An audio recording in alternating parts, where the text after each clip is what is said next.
For over half a century, humans have endeavored to make business a force for good. But is the movement working?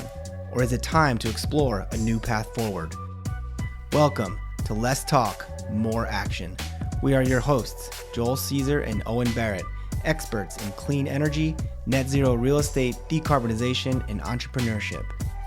In each episode, we ask provocative questions and share stories from the front lines of sustainability with leaders in science, tech, and business taking real action to design a cleaner, better future. Thanks for joining the conversation. Now, let's get to work. Welcome to the Less Talk, More Action podcast. My name is Joel Caesar, the world's undisputed voice of building decarbonization.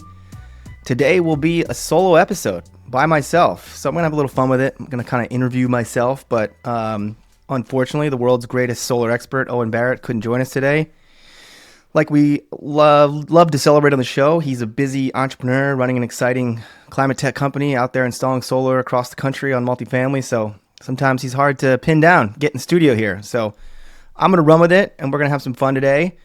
So let's dive right in. And, I'm not going to ask myself the typical question, how am I taking action to make the world a better place? I think anyone listening to the show knows that I'm doing that across the board here, especially with all the great guests we bring on this show and try to amplify their voices and provide lots of ideas and insights and inspiration to the world of what it takes to be a climate tech entrepreneur and launch companies and take on those battles in the front lines. But I'm going to jump into this, again, interview with myself, and it's going to be based on an interview I did recently with a woman named Emily Porro. She's a senior communications expert. She's a great follow on LinkedIn. She works at the nexus of tech, AI, innovation, sustainability, and she has her own kind of newsletter platform that she calls Climate Positive. And she reached out to me after I had a post kind of agreeing with the recent Bill Gates perspective on climate change. And for those who haven't seen that news, Bill Gates has been kind of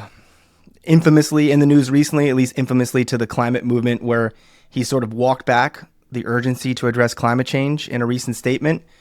And he was basically describing as like, we need to reframe the threat, and it's not existential to human civilization like we've kind of been positioning it for a long time, and how we should be focusing on other problems that will make people's lives better. And then eventually that could lead to more climate progress in the future. All things I totally agree with. And if you listen to the show, we've been saying beforehand. So I joked in my post that maybe Bill Gates is a listener to the Let's Talk More Action podcast. But so in my posts following up one of the Bill Gates statements in the New York Times, I basically said I agree, and for all the reasons I just described. And then Emily reached out to me and said, I think there's a lot of people in this movement thinking the same thing. And she said, I appreciate you saying it out loud, and wanted to know if I would do an interview with her to kind of expand upon these ideas for her newsletter. So what I'm going to do today is basically read her questions to me, and then I'm going to answer them as I did in her article, which we'll link in the show notes if anyone wants to read it. But thought it might be fun to just kind of bring that conversation to the podcast. So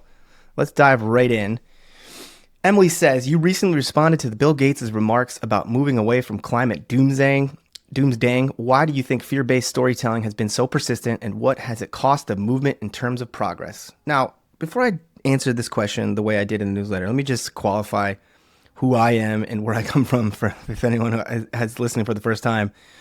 I've been working at the nexus of climate and real estate and sustainability for 2 decades. I have a geology degree that in 2001, when I was in Intro to Geology, which we called Rocks for Jocks back then. I took it because everyone else on the football team did. But I was introduced to this concept of climate change in 2001, and I remember thinking, whoa, this is going to be the problem of our times, my life. I want to work on this. And then I got a master's degree from the Bren School at UC Santa Barbara. And there's one of the foremost climate experts in the world, a professor who teaches atmospheric geosciences, and it's a core course that we all have to take when you're getting this master's. And this guy is so legit in climate science. The federal government has paid him for decades to run a lab at Mammoth Mountain in California to study this California snowpack and how climate change's impact on it may be for the future, which, of course, for those not familiar with California's water system, the snowpack in the Sierra Nevadas is critical to civilization in California as this primary source of drinking water for most of the major metropolitan areas, especially LA. So I come from this with a science background. I have a master's. I studied science in undergrad. Am I an expert like the people who have PhDs and produce the IPCC report? Of course not. I have total respect and admiration for the brilliant scientists who dig into the weeds and then understand statistics and physics in a way that I don't. And I do trust them. What I am questioning, I guess, is like the urgency of what we think will happen as emissions continue to rise, and these predictions of these catastrophic Armageddon type scenarios with our planet in the future, and how that's prompting us to do things today that actually are, I think, having a negative effect on society and maybe even the environment. Like when it gets to some of the stuff we're trying to do to carbon removal and experiment with processes in our oceans, I just think, what are we like? There's unintended consequences that I'm not sure we should just take a risk to address when we're not totally positive what the impact of increased emissions and climate change will be. So that's like where I come from here. I'm not a climate denier, but my agreement with Bill Gates is in context to this perspective. So again, back to Emily's question, I'm going to answer it and say, I agree with Bill Gates' remarks. We all need to constantly question the path forward based on what's happening on the field, right? Like that's anyone who even believes in science should have that perspective. You have to continue to question and understand data and not be married to what the status quo and what the mob has already said is true. And so I said, I'm not a climate denier, but the commonly held belief that catastrophe is inevitable with increased emissions is not a fact. It's a projection and it's a risk, but you can't act like you just stay with a statement like we're going to have existential damage to this planet and our ability to live in it and thrive in it based on these projections. So I say it's a risk, sure, but labeling this as a crisis is doing more harm than good. And more importantly, this is a point I love to really lean on. Even if you're certain we're heading into this unlivable planet, the current global system and frameworks and ideas and infrastructure and institutions we've set up to address this problem over the last 30, 40 years, again, like I've kind of witnessed it in the last 20, pretty much on the front lines. So even if you believe this is a crisis, the system we put in place has proven to be a joke. Like everything's just getting worse. So if you're trying to attract more people to the movement and build a larger coalition to address environmental issues at large, like climate change, first step is recognizing like we're failing. This is not working. I mean, even in the recent UN report, they came out in the last couple of weeks with another report about how we're careening towards these emissions targets and going to be nowhere near slowing down to the thresholds that the scientists had projected we need to stay under by certain dates like 2030, 2040, 2050. Like we're nowhere near the on track to be meeting those goals. Like even in 2024, I think they said we've burned more emissions. The emissions have never been higher. Primarily emissions of heat trapping gases reached a new high in 2024. So here we are again, 30, 40 years later of people waking up and saying this is a problem, we should address it. Everything we've done is not having the intended effect. Okay, so Emily then says, you said the climate movement's obsession with carbon emissions is distracting us from solving real problems. What are some of the tangible areas like housing, energy affordability, or ecosystem restoration where you see the greatest opportunity for impact? So this is, again, I think anyone who knows me and has pushed back on me a little bit as I've been saying some of these things publicly, I hope they understand, like I'm coming from a good place. I'm not like, hey, let's maybe question some of our urgency around addressing climate change because I'm some shill for the fossil fuel industry. Of course, that's not the case. I think what my perspective is like we have to make choices. There are trade-offs in the world, in the economy, in how we approach protecting the environment. And if we put all our attention and resources towards this one thing, climate, it's having an effect and reducing the impact we could have in other more tangible areas. So my answer to this question was housing. I think we need to build more everywhere. And to build more, I think we need less regulation. And I talk a little bit about the hyperscalers and how they have been chasing these definitions of net zero and climate targets for a long time and doing incredible work. We should all be grateful for what the hyperscalers have done and continue to do to address emissions. But I think we could be asking if the idea is the hyperscalers are operating with so much cash and benefiting so much from the public, then we should be asking them to do certain things to help make life better for Americans and global citizens. And in a large way, a lot of that effort has been towards mitigating climate change. And if we collectively as a society said, actually, we think we would like your help more to build housing, they would gladly do it. I've been there. There's really smart people that are trying to do the right thing and recognize these companies have responsibilities and have opportunities for impact. So what if instead of their corporate social responsibility prioritization was around climate, it was instead around housing? And then I go on to talk about there's other things that we're doing to try to address climate that are hurting housing, like building performance standards. Now, I'm going to get a lot of pushback here. Like, I work for a company that benefits from cities having these regulations that are putting caps on emissions or energy use intensity for existing buildings.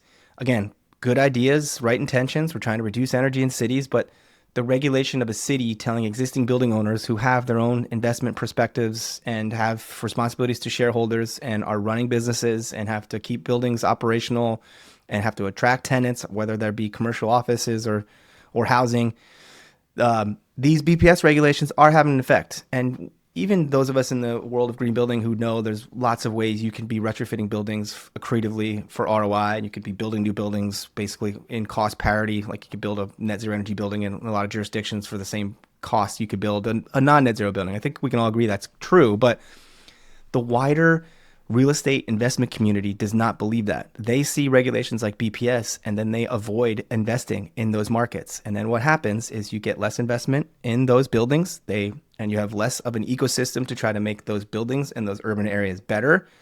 And ultimately it leads to a worse outcome for people advocating for housing. You're not getting more housing built. You're not getting the housing that's there upgraded. And this has a downstream effect on even the lowest income people who we're trying to protect and provide housing for and reduce their energy costs as much as possible. When you have cities where you're preventing or you're reducing investment, then we're going to see detrimental impacts on housing. So I keep coming back to this, like, there's like a Venn diagram of corporate responsibility, of less regulation on building new housing, and on pushing energy affordability to especially low-income housing. That Venn diagram, as a way like we as sustainability and impact-focused people can be focusing our attention instead of endlessly counting emissions and reporting them to third-party frameworks that are probably already inaccurate, and spending a ton of our time and resources just to do those calculations and comply with these local BPS regulations, when instead we could just be deploying capital, building housing, building super efficient housing, retrofitting existing housing to reduce energy bills on folks, and not making this all about climate. Okay, so I'm going to keep going. This is one I really want to kind of really emphasize. So I saw a recent stat where one in 5 young people are afraid to have children because of climate fears. And her question is, how can we start reshaping the conversation so that climate action feels empowering rather than paralyzing? So my answer was, this study I saw should disturb everyone. We need America and the world's young people to believe the future is bright. And this constant drum beating of, if we pass 1.5 degrees emissions, if we get to 2 degrees emissions, you're going to see Armageddon, droughts, floods, sea level rise, wildfires, the end of food production, projections that I think are a little extreme and, of course, are a risk. But to be just constantly telling young people that if we keep on the current path of emissions, which, as I pointed out earlier, we are and will continue to be, then don't even think about having a positive future. That's having a worse effect than what it's intended to do. I know, like, the UN and scientists who study this work and look back on ice cores and tree rings and everything else we use to try to understand what was happening in the climate millions of years ago. I'm not denying that that's a smart way to approach science, but it's then using this information to say, well, when emissions and the Earth was at a certain temperature, then this is the kind of scenarios you saw, and that's what we're going to see in the future. And then telling young people that, then we're getting young people just disengaged, and we're getting them filling them full of fear. And what we need to be doing is inspiring them to help us build a better future and build new businesses and launch new companies and be excited about what we can do to change our trajectory, instead of just constantly fear and this existential crisis. And again, just the psychological damage we're having on young people is potentially worse to me than the couple of degree or fractions of degree that we're going to have from this next era of emissions continue to go up. So then I'm going to probably end on this one.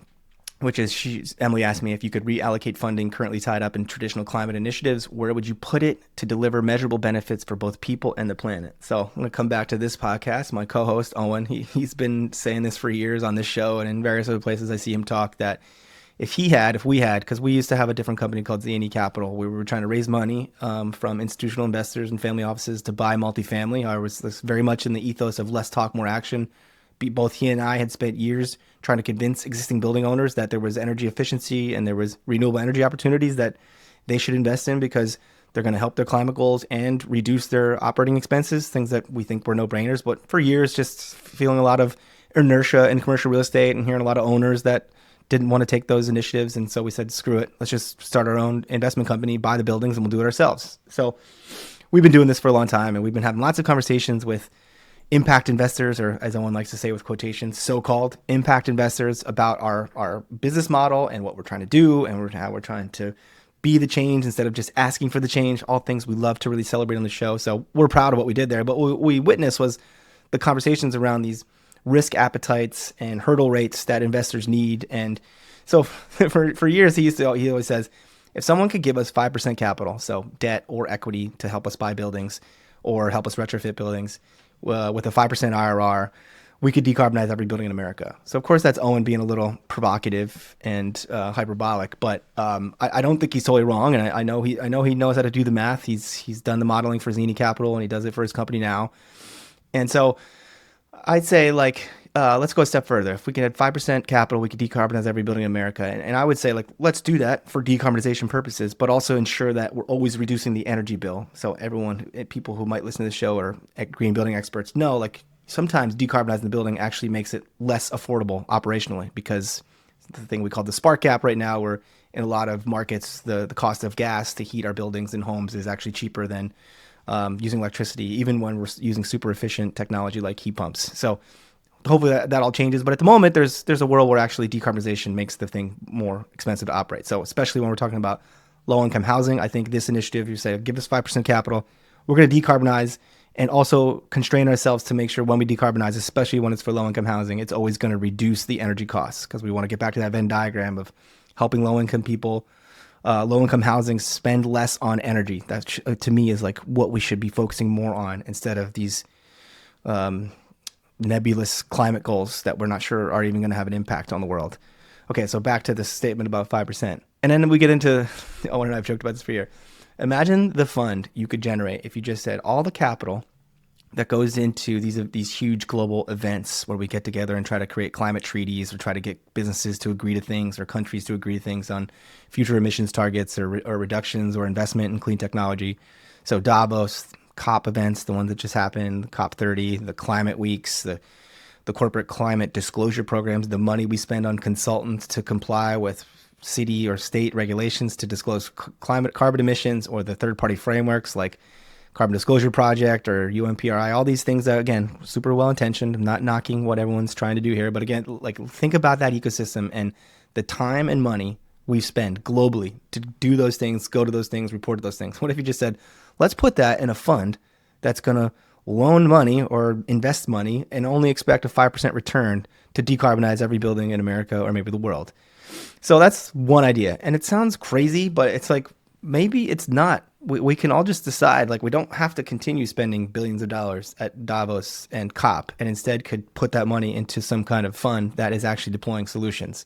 So, and then another idea I come back to on this is, and this gets back to, okay, like, what if all of us who care about impact and grew up in a world where we knew the environment needed protection and needed to be addressed, and needed people that were smart to work on making it better and collaborate with business and government so that we could all focus on a better future for our planet. So there's lots of us that have that perspective. And for right or wrong, somehow over the last 10, 20 years, we've all sort of been pushed into climate. But instead, what if we said regenerative agriculture? So it's a hot topic right now, a term that's thrown around a lot, and even the recent administration, under their Robert Kennedy, which I know he could be a lightning rod, but they've recently launched an announcement to support farmers in America to convert farms into regenerative agriculture. So I think we can all agree that's a good thing. And to me, then, it's also the restoration of ocean fisheries. I think, can we feed the world without factory farms pesticides, processed foods, and the destruction of marine ecosystems. Like, I'd rather see us invest in companies pursuing this work than in what I call the global climate boondoggle. So I'll stop there. This was my interview of myself for the day, and I kind of wanted to just address some of the heat I've been taking by agreeing with Bill Gates. And, I just want to come back to like a couple points here, which is the impact we're having on young people and their psychology and their inspiration for the future. I think is just a major, major issue we all have to think about, whether or not it's our addressing the climate risk is worth what we're doing to young people. And then the other point being, imagine what else we could be doing with all this time and effort that's going into, again, a system, a framework globally that is not working. So I hope people out there who care like I do will have honest conversations about this, like I'm trying to have with myself. Clearly you can see like I'm in a transition of my perspective on the world. I used to be as gung-ho as anybody on the need for net zero. I instituted a net zero ordinance when I was working at the city of Santa Monica for all new construction. Like, I used to be as big of a drum beater as anyone on the urgency to get to net zero across whether buildings or society or companies. But like I hope we all do, and at the intersection of business and science and politics and our future, is question everything, look at new data when it comes in, acknowledge when things aren't working, and have a perspective that we can change and we can do things differently. And we all do have the control to address or to make decisions that, okay, something wasn't working, let's try something different. So with that, we're going to wrap up. And I thank everyone for joining and listening. And it's been a great year here for the Let's Talk More Action podcast. We're getting close to the holidays, and we got some more great guests coming up in the near future. But we're really grateful for everyone who listens to the show and sends us a lot of feedback on what they like and what they don't like and what they'd like to hear more. And we encourage all of you to continue doing that. Sad I wasn't here with my co-host today, Owen, but he'll be back. And I'll say, you can also find Owen and I on LinkedIn, usually antagonizing the less talk or the more talk, more whining sustainability crowd. You can find this podcast and more great content at letstalkmoreaction.com. If you like the podcast, please subscribe, like, and share with your friends. And until next time, we encourage you to ask yourself, what are you doing to take action to make the world a better place?